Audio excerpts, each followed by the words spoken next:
Самара и Москва, Тюмень и Киров. В Казани гости из 40 регионов. Кто с самолета, кто с поезда. Размещаются в 4 гостиницах столицы. Приезжают заранее. Уже завтра с самого утра плотный график. Все они фермеры, предприниматели и крупные бизнесмены. А еще они татары, которые развивают свое дело на селе. Раз в год собираются в Казани, чтобы обменяться опытом и укрепить контакты. У Рустема Ямалеева строительная компания в Подмосковье. За 11 лет он не пропустил ни одного схода. Сегодня заинтересован в импортозамещении. Нужны производители аналогов сельхозтехники и запчастей. В наше время, в наше непростое время сегодня, вот эти вот форумы, они ведут к какой-то консолидации нашего общества. С одним настроением мы обычно сюда приезжаем, и с совершенно другим настроением мы уезжаем, потому что мы все знакомимся.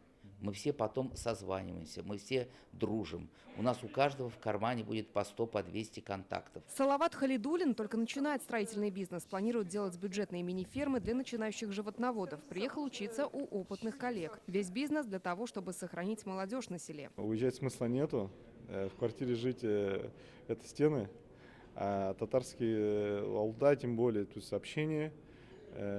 Разные возможности для развития тоже есть. Здесь я как начинающий предприниматель получить новый опыт, то есть обуздать эту всю сферу, понять ее, с чем ее, как говорится, нужно, что с чего начать.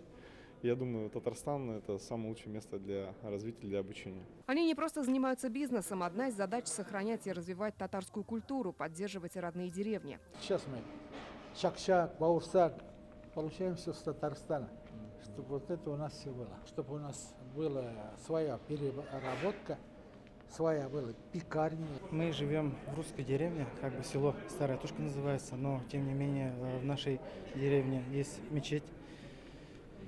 Вот, возрожденная как бы с нуля на средства односельчан. Завтра участники посетят хозяйство татарских предпринимателей в Чувашии, а в среду выставку-ярмарку продукции народных промыслов и пленарное заседание под руководством Рустама Миниханова. Лина Знатульна, Адельмин Дубаев, ТНВ, Казань.